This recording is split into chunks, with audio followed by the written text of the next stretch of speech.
उदयपुर प्रवास पर रहे कैबिनेट मंत्री सुमित गोदारा ने कलेक्ट्रेट सभागार में अधिकारियों की विभागीय समीक्षा बैठक ली और राशन वितरण में अनियमितता पर कड़ी कार्यवाही के निर्देश दिए। खाद्य नागरिक आपूर्ति एवं उपभोक्ता मामले विभाग मंत्री सुमित गोदारा ने बैठक में NFSA आवेदनों की वर्षवार प्रगति की समीक्षा करते हुए कहा कि आमजन को आधार सीडिंग में आ रही समस्याओं को शीघ्र दूर किया जाए। मंत्री गोदारा ने कहा कि गिव अप अभियान में तेजी लाकर सुनिश्चित किया जाए कि इसका वास्तविक लाभ जरूरतमंद लोगों को मिले।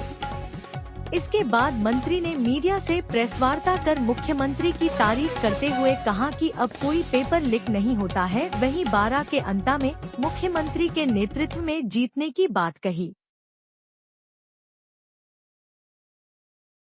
आपूर्ति विभाग की समीक्षा बैठक आयोजित की गई।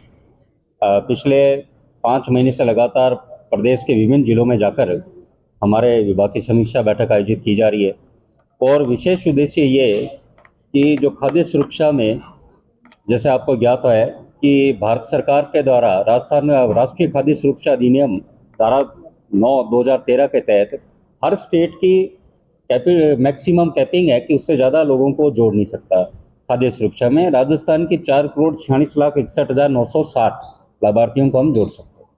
जब सरकार बनी तब उस समय पूरी की पूरी ये सीलिंग सीमा पर लाभार्थी थे और लंबे समय से नए लाभार्थी जोड़े नहीं जा रहे थे। सरकार की ये मंशा माननीय मुख्यमंत्री जी की कि जो वंचित लोग हैं लंबे समय से, बहुत से एकल महिलाएं, गरीब लोग जो लंबे समय से वंचित इस योजना से लाभ नहीं ले पा रहे थे, उनको जोड़ा जाए। उसी कड़ी में माननीय मुख्यमंत्री जी के निर्देश अनुसार 1 नवंबर से हमने गिव अप अभियान शुरू किया, जिसमें जो सक्षम व्यक्ति हैं, जिसके पास चौपहिया वाहन है, इनकम टैक्स रिटर्न करता है, उस व्यक्ति को स्वेच्छा से निवेदन किया गया कि इस गिव अप अभियान का हिस्सा बनिए और इस खाद्य सुरक्षा योजना से अपना लाभ त्यागिए।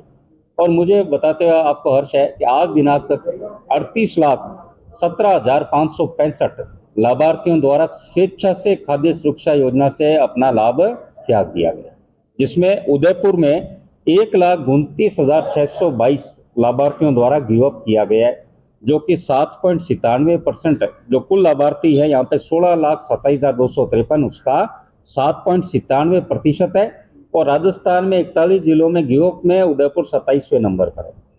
देनी शुरू करी है जो हमें केंद्र सरकार से आई, जो 6 लाख से ऊपर रिटर्न है, 25 लाख से ऊपर जिनका टर्नओवर है, जो गाड़ियां रख रहे हैं। आप ये बात मान के चलिए कि कोई भी व्यक्ति ये सोच रहा है बैठा हुआ कि मैं कहीं ना कहीं बच जाऊंगा, इस योजना से लाभ उठाता रहूंगा, ऐसा नहीं होने देंगे। इस अभियान चाहे हमें लंबा भी चलाना पड़े चलाएंगे, पर एक व्यक्ति जो इसका दुरुपयोग कर रहा है उससे 30 रुपये 57 पैसे प्रति किलो के हिसाब से सरकार जिस दिन से उसने लाभ लेना शुरू किया वसूली करेगी। आपको बताया वो सबसे बड़ा उदाहरण है। आज तक राजस्थान में इस तरह की कार्रवाई नहीं की गई जो भजनलाल शर्मा सरकार ने करके पूरे राजस्थान ने, पूरे देश में संदेश दी। पार्टी का हम कार्यकर्ता हैं, तभी उन कार्यकर्ताओं की बदौलत आज देश में लगातार तीसरी बार भारतीय जनता पार्टी की सरकार आई और नरेंद्र मोदी जी को पूरा विश्व सबसे बड़े वर्ल्ड लीडर के रूप में मानते हैं। ये माननीय भजनलाल शर्मा जी के नेतृत्व में जो पिछली बार नवंबर में भी चुनाव हुए, भारतीय जनता पार्टी चुनाव जीतेगा और माननीय मुख्यमंत्री जी के द्वारा जो पिछले 21 माह में जो कार्य किए गए हैं उसके बदौलत अंता सीट भी जीतेंगे और राजस्थान में पुनः भारतीय जनता पार्टी की सरकार भी 2028 में बनाई। तो अभी सचिन पायलट आए थे, उन्होंने तो कहा था हम निश्चित तौर से जीतेंगे इस बार। पायलट साहब तो हमेशा निश्चिंत ही रहते हैं। नरेश मीणा बीजेपी की गणित तो नहीं बिगाड़े। देखिए, भारतीय जनता पार्टी के जब मैं झुंझुनू में जैसे सह प्रभारी के रूप में चुनाव में था तो वहाँ पे भी चर्चा थी कौन खराब करेगा कौन नहीं।